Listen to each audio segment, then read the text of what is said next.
Assalamualaikum warahmatullahi wabarakatuh. Selamat pagi dan semangat pagi. Bagaimana kabarnya hari ini? Semoga semua baik-baik saja ya. Meskipun masih pandemi, semoga tetap semangat belajar. Kali ini kita akan melakukan pembahasan penilaian akhir semester 1 kelas 4 tema yang keempat.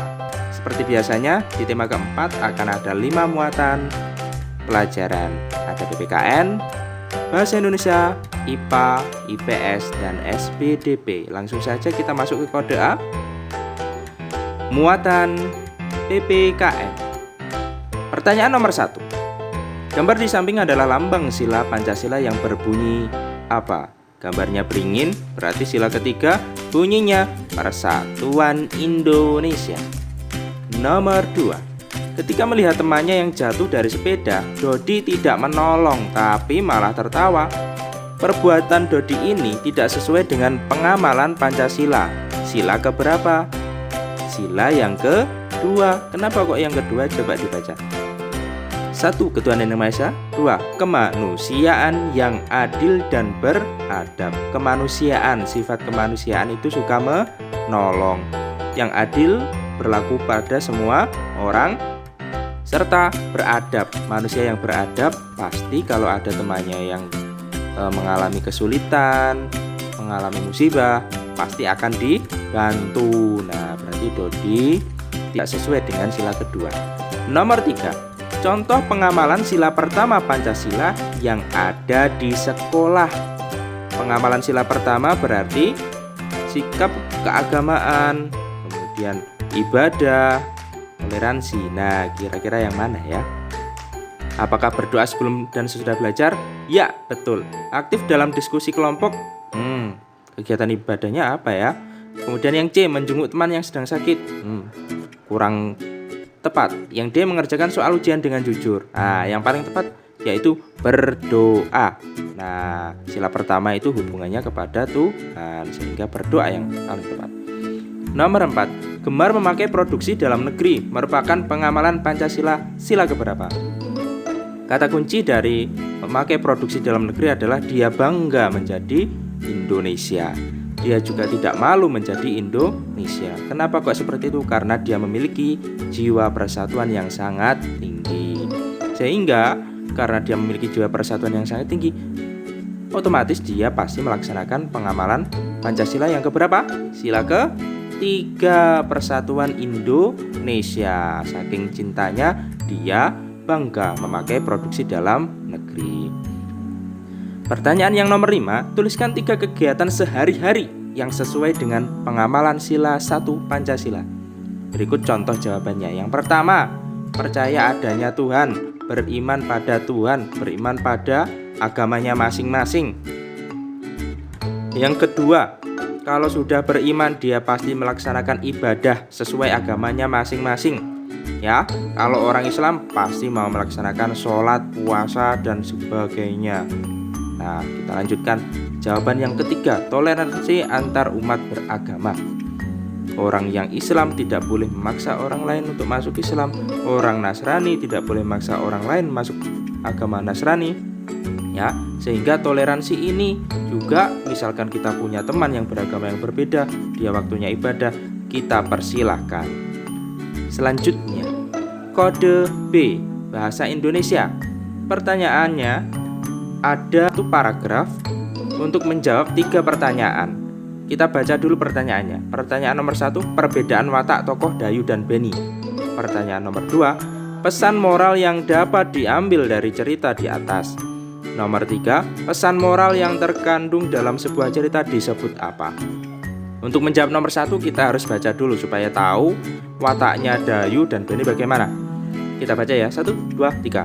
Dayu adalah temanku, ia anak yang ramah. Nah, ini kita ketemu satu sifatnya.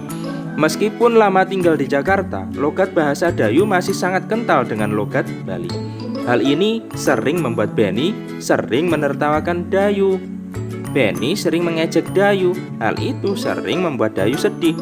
Ia menjadi tidak percaya diri untuk bicara di depan kelas. Ia takut ditertawakan Beni. Hari ini Dayu tidak masuk sekolah karena malu. Dari paragraf pertama, dari kalimat pertama paragraf sudah kelihatan Nah, iya anak yang ramah. Jadi Dayu adalah anak yang ramah. Mana yang ramah? A. Dayu anak yang ramah. Kalau B, Dayu anak yang pemarah. Oh, bukan. C, Dayu anak yang sombong. Oh, bukan. D, Dayu anak yang ramah. Oh, A dan D. Nah, kemungkinan A dan D ya. Baru kita baca yang Benny. Sedangkan Benny anak yang sombong. Ini betul. Yang D sekarang. Sedangkan Benny anak yang penyayang. Oh, Benny anak yang penyayang kok suka ngejek. Berarti yang paling tepat adalah Benny anak yang sombong. Jadi jawabannya adalah A. Nomor 2 pesan moral yang dapat diambil dari cerita di atas adalah, nah, jangan suka menyakiti perasaan orang lain. Karena dari cerita tersebut Benny itu suka mengejek. Itu tidak boleh, tidak baik, sehingga membuat Dayu tidak masuk sekolah karena malu. Nomor 3 pesan moral. Nah, pesan moral disebut amanat. Nomor 4, tokoh yang berwatak jahat dalam sebuah cerita disebut apa? Yaitu antagonis. Peran antagonis itu peran yang jahat, tokoh yang memiliki watak jahat. Seperti kalau ada Dayu sama Benny tadi, yang antagonis siapa? Ya, Benny. Nomor 5, ada paragraf lagi. Kita baca dulu pertanyaannya. A. Sebutkan tokoh dari cerita tersebut. B. Sebutkan sifat dari masing-masing tokoh. Wah, berarti kita harus baca dulu supaya tahu dan tidak terlewat ada siapa saja sih yang diceritakan dalam cerita tersebut. Yuk kita baca. Suatu hari, Rusa menemukan buah-buahan yang sangat manis di hutan untuk dijadikan makan malamnya. Dengan hati-hati, Rusa membawa buah-buahan tersebut menuju sarangnya. Di tengah jalan, Rusa bertemu gajah. Gajah merebut buah-buahan tersebut. Badan gajah yang jauh lebih kuat membuat Rusa ketakutan ketika gajah merampas buah-buahannya. Dengan terpaksa, Rusa menyerahkan buah-buahan yang dia bawa. Jadi, ada tokohnya siapa saja dalam cerita tersebut? Ya, ada Rusa dan gajah. Sekarang sifatnya. Rusa sifatnya hati-hati, namun juga penakut. Kemudian yang gajah, ia serakah serta mau menang sendiri. Sampai-sampai dia merebut makanan si Rusa. Kode C, muatan IPA. Nomor 1, dampak menangkap ikan dengan menggunakan pukat harimau adalah hasil tangkapan yang melimpah. Itu memang benar, dampak bagusnya seperti itu. Rusaknya ekosistem laut, ya, menimbulkan pencemaran. Pencemarannya kok tidak disebutkan pencemaran apa. Atau D, merusak hutan bakau. Kan biasanya di tengah laut ya. Nah, berarti yang paling tepat adalah rusaknya ekosistem laut, yang B. Pertanyaan yang kedua, usaha petani untuk mencegah longsor di lahan yang miring adalah apakah melakukan tebang pilih? Kan petani, sawah, apanya yang ditebang? Atau B, mengatur pola tanam? Memangnya ngefek ya? Kayaknya enggak. Yang C, membuat sengkedan. Oh, boleh juga. D, sistem tumpang sari. Nah, yang paling tepat adalah membuat sengkedan. Nah, sengkedan ini akan membantu mencegah longsornya lahan miring. Nomor 3, peristiwa di bawah ini merupakan contoh kegiatan menjaga kelestarian sumber daya alam. Yang mana? Contohnya yang mana ya? Apakah A, di Sumatera banyak dijumpai peladangan berpindah? Peladangan berpindah itu apa sih? Ya, orang membuat ladang di tempat-tempat yang belum digunakan. Ada juga yang buat ladang di hutan sehingga hutannya ditebang semua, gundul, akhirnya dicarikan ladang. Wah, bahaya ya kalau nanti semuanya seperti itu, bisa habis hutannya. Atau B, petani menggunakan pestisida untuk membasmi tikus. Ya, efektif. Petani menggunakan pestisida memang bisa membasmi tikus, tapi dampaknya bekas pestisida itu nanti berbahaya bagi lingkungan. Atau C, pengalihan fungsi hutan menjadi perkebunan. Waduh, kalau diginikan semua nanti jadi kebun. Nggak ada hutan, waduh, tanahnya bisa longsor.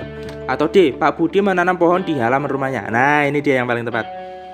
Peristiwa yang merupakan contoh menjaga kelestarian sumber daya alam, yaitu Pak Budi menanam pohon di halaman rumahnya. Dengan menanam pohon di halaman rumah, berarti dia melestarikan sumber daya alam, yaitu pohon yang bisa diambil kayunya, serta kalau ada buahnya bisa dimakan.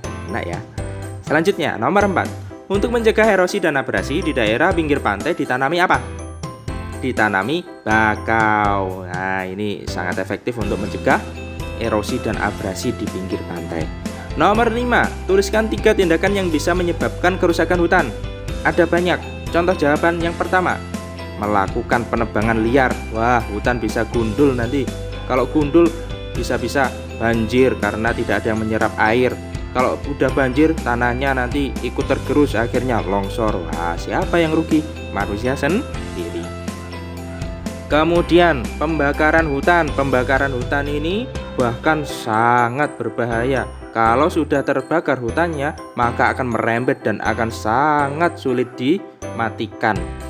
Sampai-sampai kemarin itu sering kita jumpai di TV, ada kebakaran hutan mengakibatkan asapnya itu sangat pekat di daerah-daerah tertentu seperti di Kalimantan sana.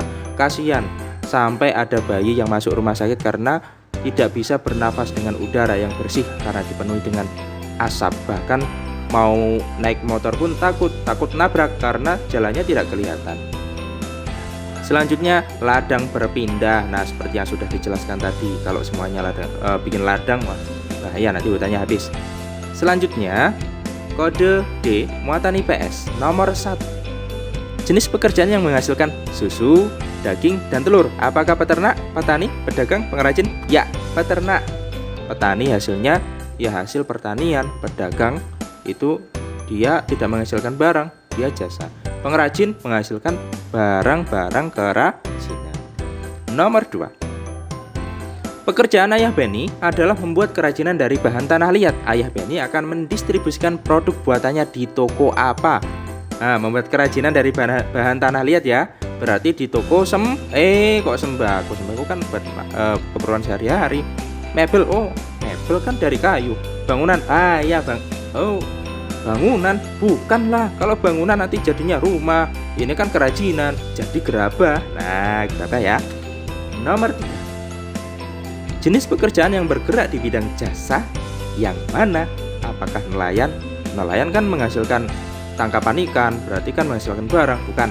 Apakah sopir? Sopir bisa jadi. Ataukah peternak? Peternak menghasilkan hasil hewan ternak, bukan? Pengrajin menghasilkan kerajinan. Jadi yang paling tepat adalah Pak Sopir. Nomor 4. Pak Hadi adalah seorang pengusaha mebel. Bahan utama yang diperlukan oleh Pak Hadi, contoh barang-barang mebel, kursi, meja, lemari, dipan, dan sebagainya. Jadi bahan baku yang dibutuhkan adalah kayu ya. Nomor 5. Tuliskan 3 jenis pekerjaan masyarakat yang tinggal di daerah pantai. Nah, di daerah pantai banyak sekali pekerjaan yang bisa kita temui. Contohnya nelayan, petani rumput laut, petani garam, orang yang bikin garam dari air laut, kemudian pedagang ikan dan sebagainya. Dan sekarang pun juga masih banyak sekali pedagang-pedagang di tempat wisata pantai. Kita lanjutkan kode E muatan SBDB nomor 1. Contoh objek gambar bentuk 3 dimensi adalah A. Gambar rumah. Nah, kelihatan depan, kelihatan samping, kelihatan atas. B. Hanya dari depan saja. C. Gambar pegunungan. Wah, tapi kan kelihatannya dari depan saja. Yang D. Itu juga gambar gedung tapi kurang jelas, itu 3 dimensinya itu 2 dimensi ya. Jadi yang paling tepat adalah A. Karena gambar tersebut sangat menonjolkan bagian depan, bagian samping, bagian atas, dan juga bagian bawahnya membentuk seperti 3 dimensi. Nomor 2. Langkah awal membuat gambar bentuk 3 dimensi adalah tentunya menentukan tema dulu, bukan hanya langsung gambar, tapi temanya apa. Kalau temanya benda-benda di sekitar kita, kita banyak menemukan ada toples, lemari, kursi, dan sebagainya. Baru setelah itu digambar. Nomor 3. Sebuah benda akan terlihat oleh mata kita bila terkena cahaya. Bagian benda yang terkena cahaya akan tampak terang, sedangkan bagian benda yang tidak terkena cahaya akan tampak gelap. Prinsip tersebut dinamakan komposisi. Bayang-bayang? Ada ya bayang-bayang. Gelap terang ataukah proporsi? Ya, yang benar adalah C. Gelap terang. Nomor 4. Langkah terakhir dalam membuat sebuah gambar adalah, ya kalau gambarnya sudah selesai, yang terakhir adalah diwarnai. Nomor 5. Nah, ada sebuah gambar itu. Perhatikan gambar di samping. Tuliskan 3 benda 3 dimensi yang ada pada gambar di samping. Nah, itu ada banyak. Yang pertama, orang. Orangnya ada siapa? Muridnya, ada bu gurunya. Selanjutnya, alat-alatnya ada sapu, ada meja, ada kursi, dan sebagainya. Nah, demikian pembahasan tema 4 kelas 4 kali ini. Kalau masih ada pertanyaan, silakan tulis di kolom komentar. Terima kasih. Assalamualaikum warahmatullahi wabarakatuh.